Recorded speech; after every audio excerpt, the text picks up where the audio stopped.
तो पहली पंचवर्षीय योजना इसी मॉडल के ऊपर बेस्ड है।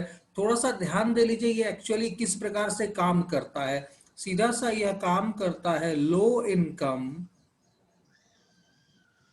इनकम होगा तो सीधा सा हमारा लो सेविंग्स भी होगा, और लो सेविंग्स होगा तो हमारा सीधा सा होगा लो कैपिटल फॉर्मेशन। लो कैपिटल फॉर्मेशन होगा तब क्या होगा हमारा, सीधा सा लो प्रोडक्शन होगा, और लो प्रोडक्शन होगा तो लो इनकम होगा। ठीक है, तो ये इस प्रकार से हमारा चलता है। तो इसी चीज को यहाँ पर कह रहा है आपका कि सबसे पहला चीज बात आ रही है सेविंग्स और कैपिटल आउटपुट रेशियो। तो rate of growth equal to, कैसे रेट ऑफ ग्रोथ निकलेगा, saving divided by capital output ratio निकालेंगे तो हमारा ग्रोथ रेट निकलता है कि कितना विकास कर रहा है।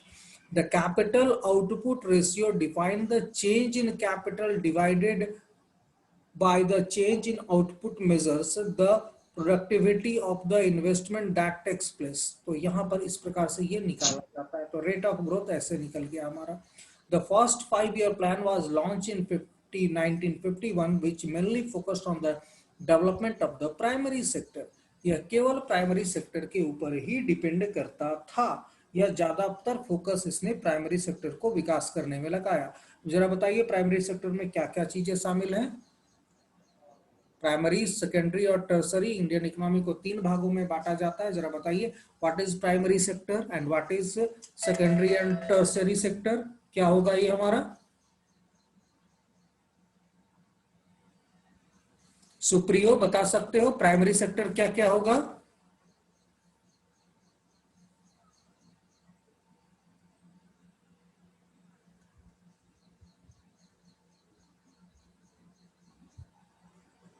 सुप्रियो,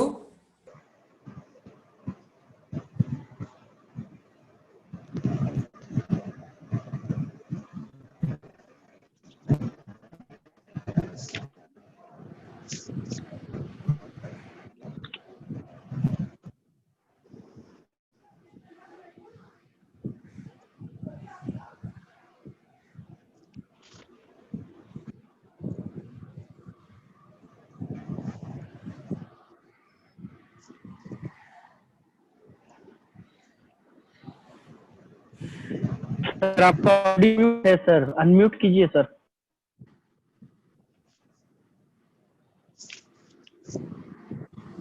ठीक है। अब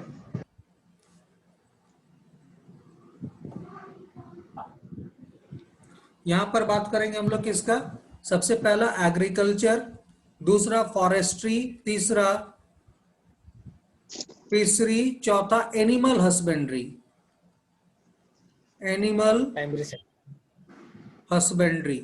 तो यहाँ पर एग्रीकल्चर कृषि, फॉरेस्ट्री वानिकी, फिशरी मत्स्य और एनिमल हस्बेंड्री प्लस माइंस या माइनिंग, तो ये 4-5 सेक्टर हुए जो हमारे प्राइमरी सेक्टर के होते हैं। तो ये हो गया हमारा प्राइमरी सेक्टर। तो प्राइमरी सेक्टर में हमारा एग्रीकल्चर हो जाएगा हमारा फॉरेस्ट्री हो जाएगा, हमारा फिशरी, एनिमल हस्बेंड्री, माइनिंग, ये सारे मिला देंगे तो प्राइमरी सेक्टर। लेकिन जब बात आएगी सेकेंडरी सेक्टर की, तो सेकेंडरी सेक्टर में हमारा मैन्युफैक्चरिंग इंडस्ट्री आता है, जबकि टर्सरी सेक्टर में हमारा सर्विस सेक्टर आता है। ये चलेगा आपका। तो यहाँ पर याद रखिएगा इस पहली पंचवर्षीय योजना का मेन जो फोकस था वह था आपका प्राइमरी सेक्टर का development. The first 5-year plan was based on the Harrod Domar model with few modifications. कुछ मॉडिफिकेशंस कर दिए गए थे इस मॉडल में। The target growth was 2.1%। Target growth 2.1% था, जबकि आपका एक्चुअल अचीव हुआ 3.6%। The net domestic product went by the 15%। ये 15% तक हमारा नेट डोमेस्टिक प्रोडक्ट भी हमारा ऊपर उठ गया। तो इस प्रकार से हमारे लिए काफी इंपॉर्टेंट रहा और पहली पंचवर्षीय योजना सफल रही। इसके अलावा यहाँ पर अगर बात करेंगे तो यह आजादी के बाद उतनी भयानक परिस्थितियों में, जब बात करेंगे पूरे देश में अशांति, पूरे देश में एक प्रकार से अंग्रेजों ने भारत को पूरी तरह से डिस्ट्रॉय करने में कोई कसर नहीं छोड़ा था। अंग्रेजों ने भारत और पाकिस्तान का जो डिवीजन किया वो बहुत चालाकी से किया था, और ऐसा डिवीजन किया था जिससे भारतीय मजबूर होकर 10 साल 20 साल 25 साल के बाद आके फिर से बोले कि भाई हमें ब्रिटेन अपनी शरण में ले लो, हम लोग अलग होकर बड़ा गलती की, हम नहीं चला सकते हैं देश। तो उन्होंने बड़े तरीके से पूरे देश का डिवीजन किया था। तो उन स्थितियों में आपका अगर 3.6% जीडीपी ग्रोथ रेट रहा तो निश्चित तौर पर यह बहुत सराहनीय था। अंग्रेजों ने किया क्या था? अंग्रेजों ने बड़ा चालाकी से काम किया। अंग्रेजों ने कॉटन, सबको पता था कॉटन भारत में एक बड़ा इंडस्ट्री है, तो कॉटन के जो प्रोडक्शन एरिया थे उनको छोड़ दिया इंडिया में, लेकिन जो कॉटन की बहुत सारे मिलें थे उसको उठा के पाकिस्तान को दे दिया गया, उस इलाके पाकिस्तान में चले गए। वहीं पर अगर बात करेंगे जूट की, तो जूट का बहुत सारे कारखाने भारत में थे, लेकिन इसका प्रोडक्शन एरिया को बांग्लादेश को दे दिया गया। तो आप समझ सकते हैं प्रोडक्शन एरिया चला बांग्लादेश में और हमारा मिल जो रह गया वो इंडिया में। अब भारत पाकिस्तान के बीच तो पट नहीं रहा है, तो यहाँ ऐसा नहीं है कि वहां का प्रोडक्ट आके यहाँ प्रोडक्शन हो जाएगा। तो यहाँ पर याद रखिएगा ये पूरा का पूरा बुद्धि लगा के अंग्रेजों ने डिवाइड किया था ताकि भारत ज्यादा से ज्यादा परेशान हो सके, और इसी प्रकार से परेशान होता हुआ लड़ता झगड़ता ये लोग वापस फिर से गृह युद्ध के कगार पर चला जाए। तो ये इस प्रकार से था। तो यहाँ पर सीधा सा पूछेगा कितना ग्रोथ टारगेट था? 2.1%। अचीव कितना किया? 3.6%। नेट डोमेस्टिक प्रोडक्ट कितना बढ़ा? 15%। At the end of the plan period in 1956 5 Indian institute of technology, अब इसी समय 1956 में 5 Indian institute of technology IITs were started, ये स्टार्ट कर दिए गए मेजर टेक्निकल इंस्टीट्यूशंस के रूप में। The university grants commission UGC was set up to take care of funding and take measures to strengthen higher education in the country। अब इनका objective था सीधा सा कि was set up to take care funding and tax measures to strengthen. यहाँ पर याद रखिएगा फंडिंग भी करना साथ में टैक्स मेजर भी लेना है, strengthen higher education in the country, Bharat में हायर एजुकेशन को बढ़ाने के लिए। तो IITs के स्थापना बहुत इंपॉर्टेंट थी पूरे के पूरे देश में। चलिए आगे देखते हैं। अब बात आती है फर्स्ट 5 ईयर प्लान के बाद सेकंड 5 ईयर प्लान की। अगर आप लोगों से फर्स्ट 5 ईयर प्लान से क्वेश्चन पूछता है कि यह किस पर ऑब्जेक्टिव था, तो यह याद रखिएगा बेसिकली प्राइमरी सेक्टर के ऊपर आयोग आपका पूरी तरह से निर्भर था, या पूरी तरह से उसका aim target first 5 year plan में प्राइमरी सेक्टर था। जबकि बात करते हैं सेकंड 5 ईयर प्लान, तो यहाँ पर याद रखिएगा सेकंड 5 ईयर प्लान में जो बना उसे में यूज किया गया नेहरू महालनोबिस मॉडल को यूज किया गया। इसे महालनोबिस मॉडल भी कहते हैं। तो महालनोबिस मॉडल को यहाँ पर लागू किया गया। अब नेहरू महालनोबिस स्ट्रेटजी की अगर बात आ रही है तो सीधा सा the strategy was based on the 2 sector model, 2 sector के मॉडल के ऊपर था, that is consumer good sector and capital good sector. इसमें से पहला कंज्यूमर गुड सेक्टर था। तो यहाँ पर लोगों ने देखा कि किसके ऊपर हम ज्यादा से ज्यादा बेहतर डेवलपमेंट कर सकते हैं, तो सबसे पहला चीज पाया गया कि हम लोग ऐसा कर सकते हैं आपका सबसे पहला कंज्यूमर गुड्स के ऊपर, और दूसरा हम लोग कर सकते हैं कैपिटल गुड्स के ऊपर यानी कि मशीनरी के ऊपर। तो ये 2 टारगेट लिए गए। The strategy emphasis investment in heavy industries to achieve industrialization of the rapid economical development। तो यहाँ पर याद रखिएगा आप रांची की अगर बात करेंगे तो रांची में एक हैवी इंजीनियरिंग कारपोरेशन है, इसकी स्थापना 1959 में हुई है। तो यहाँ पर याद रखिएगा जो हैवी इंडस्ट्रीज लगाया गया, इसके कड़ी में जो सबसे इंपॉर्टेंट सेकंड योजना में लगा था वो था आपका हैवी इंजीनियरिंग कारपोरेशन। 1959 में यह आपका स्टार्ट हुआ है। तो यहाँ पर याद रखिएगा ये जो आपका नेहरू मॉडल था ये उसी के ऊपर बेस्ड था, और इसी में महालनोबिस महोदय का भी साथ मिला है, तो इसे नेहरू महालनोबिस या केवल महालनोबिस मॉडल भी कहेंगे। ये बेसिकली हमारा 2 चीज करना चाह रहा है, एक कंज्यूमर गुड्स के ऊपर काम करना चाह रहा है, दूसरा कैपिटल गुड्स के ऊपर। द स्ट्रेटजी एम्फेसिस्ड इन्वेस्टमेंट, यह एक प्रकार का इन्वेस्टमेंट मांगता है in heavy industries to achieve industrialisation for the rapid economical development. तुरंत औद्योगिक विकास ही हमारा विकास करवा सकता है। It was based on the Russian experience. The objective was become self reliant and overcome capital consistent. तो यहां पर याद रखिएगा जो कैपिटल का कंसिस्टेंसी आपका कंसिस्टेंट बना हुआ है उसे सॉल्व करने के लिए ये तैयार किया गया। This strategy was adopted in second 5 year plan with minor modification, कुछ हल्के बदलावों के साथ। अप टू 5 प्लान अगर बात करेंगे तो यहाँ पर it was a long term strategy, तो यह आपका एक लंबी समय की स्ट्रेटजी थी। क्या था ये देख लीजिए कि आखिर यहाँ पर था क्या।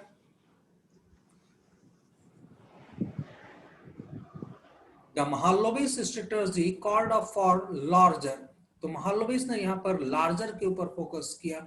The role for the public sector because of to increase number, first private sector was not mature enough to undertake the responsibility। अभी प्राइवेट सेक्टर इतना मजबूत ही नहीं हुआ है कि वह जाके अंदर रिस्पॉन्सिबिलिटी ले पाए। It was feared that opening industries of to the private sector could lead, क्या हुआ,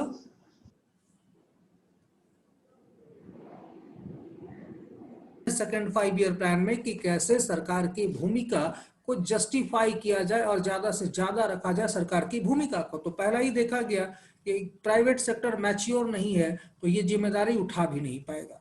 it was feared that opening of new industries private sector could lead the concentration of the wealth in the private sector, और लोगों को यह भी डर लगता था कि कहीं प्राइवेट पूंजी इतनी ज्यादा जमा ना हो जाए जिसमें कहा जाए कि मैक्सिमम धन किसी एक व्यक्ति या कुछ चुनिंदा व्यक्तियों के पास है। तो यहां पर याद रखिएगा, तो यही चीज आपका इसमें सबसे मेन पॉइंट ये था कि क्यों महालनोबिस स्ट्रेटजी को यूज किया गया। Second plan focused on development of the public sector. Second plan ने फोकस्ड कर लिया कि डेवलपमेंट होगा प्लानिंग सेक्टर का। अब यहाँ पर याद रखिए कि भारत में कुछ भी अच्छा हो जाए सबसे ज्यादा लोग शोर मचाते हैं। एक ऐसा वर्ग है हमारे यहाँ जो हर वक्त अनसेटिस्फाइड रहता है, वो बेचारा कभी भी सेटिस्फाइड या सेटिस्फैक्शन ढूंढ ही नहीं पाता है। तो यहाँ पर याद रखिएगा ये उसी प्रकार का कुछ केस है हमारा। तो सेकेंड प्लान हमारे बंगाल में बुद्धिजीवी कहते हैं, मतलब they are always criticizing the government whenever government is planning to launch something, they are always ready to criticize on that matter। अब यहाँ पर याद रखिएगा क्रिटिसिज्म तो एक अच्छी चीज है, लेकिन जब जरूरत से ज्यादा, मान लो चीनी हम लोगों को या ग्लूकोज बहुत अच्छी एनर्जी देती है, सुप्रियो ध्यान से सुनना, ग्लूकोज से हमको एनर्जी मिलती है, लेकिन अगर हम क्या करें, ग्लूकोज का 1 किलो का डब्बा लेकर सवेरे बैठ जाएं और पानी के साथ घोल घोल के पिए तो कितने दिन तक चलेंगे? कुछ दिन तक प्रॉब्लम हो जाएगी हम लोगों को, क्योंकि पेट में खाना जाएगा नहीं।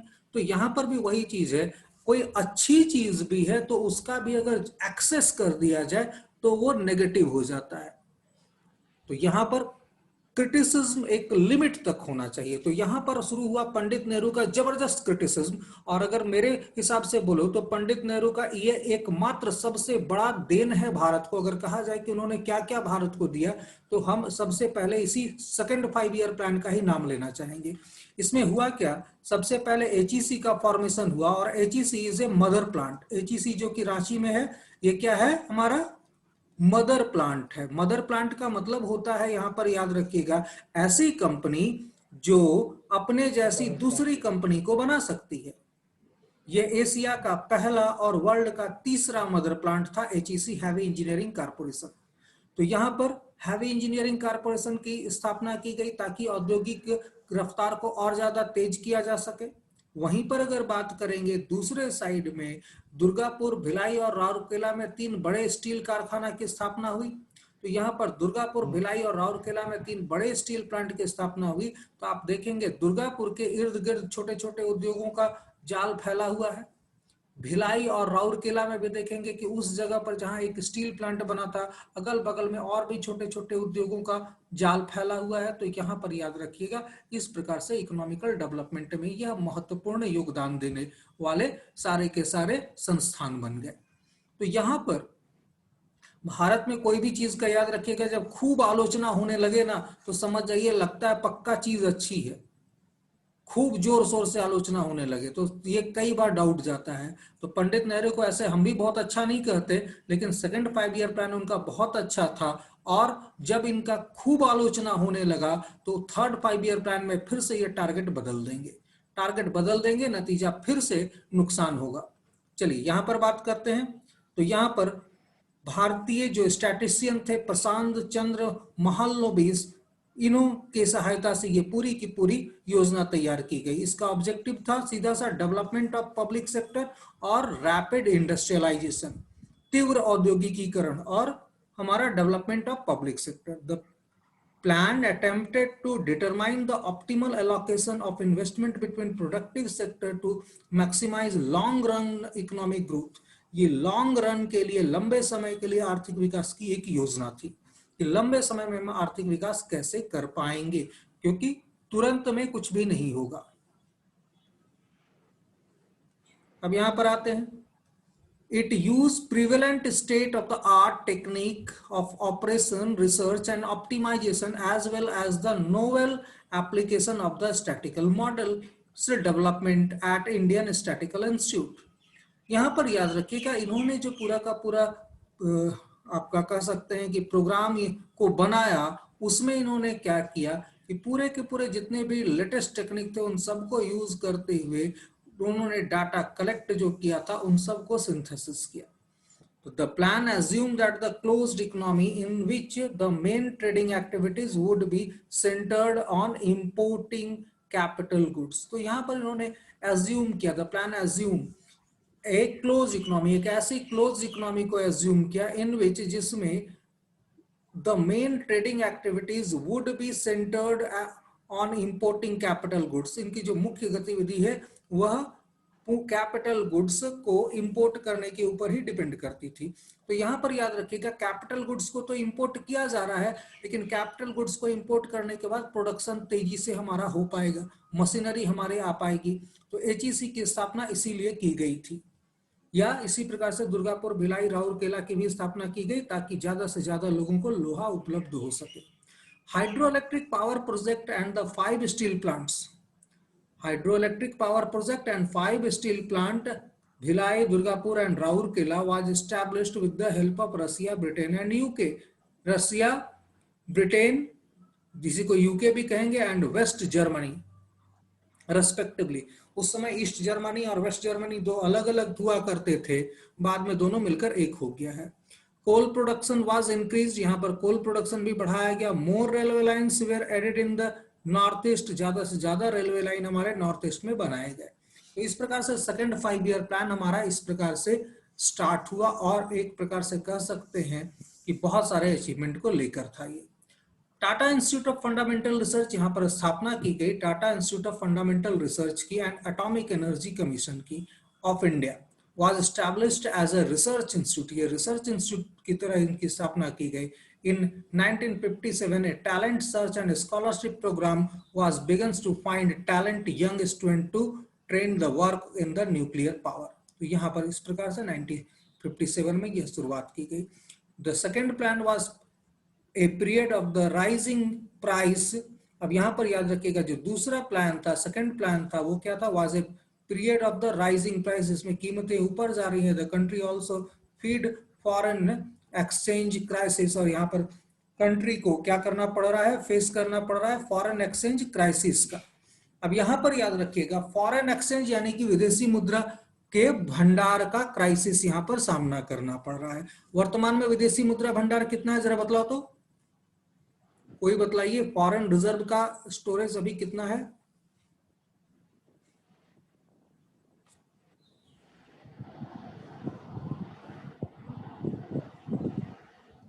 ऑल टाइम हाई है 541 अरब dollar,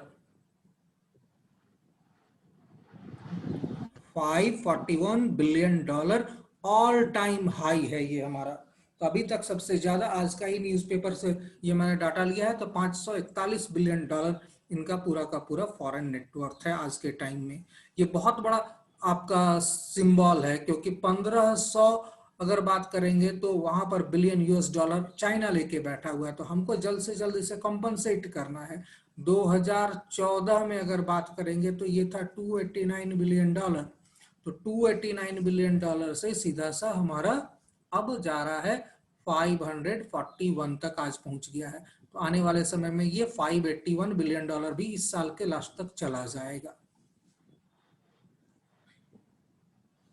The rapid growth in the population slowed down the growth of the per capita income. Population में जो तेजी से वृद्धि हो रही है, इसी की वजह से per capita income में वृद्धि नहीं हो पा रही है।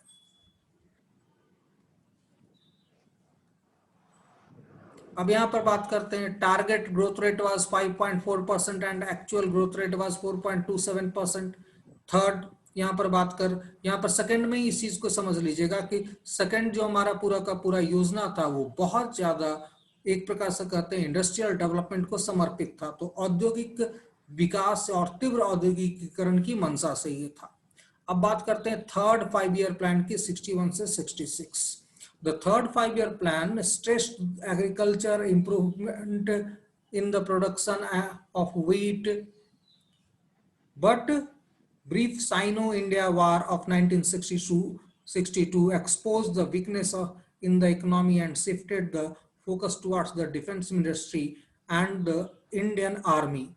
In 1965-66, India fought a war with Pakistan. There was also severe. तो यहाँ पर याद रखिएगा, बहुत सारे लोग बीच बीच में आपका ये कर रहे हैं, आक्रमण कर रहे हैं। तो सबसे पहले 1962 में इंडो चाइना वार होता है, इसकी वजह से हमारे इकोनॉमिक्स की पटरी बिल्कुल उतर जाती है। दूसरा यहाँ पर होता है आपका इंडो पाक वार 1965 में, जिसकी वजह से भी हमारी पटरी बिल्कुल से उतर जाती है इकोनॉमी। तो यहाँ पर इस प्रकार की चीजें हो रही थी हमारी। तो ये बहुत इंपॉर्टेंट है, याद रखिएगा। इसमें छोटा छोटा पॉइंट, एक बार इसका पूरा का पूरा रिव्यू लेंगे, तब इस रिव्यू में बताएंगे कि क्या क्या क्वेश्चन आपको इसमें पूछा जाएगा। अभी तो फिलहाल हम इसको ऐसा पढ़ा रहे हैं ताकि मेंस में आपको सहायता मिले।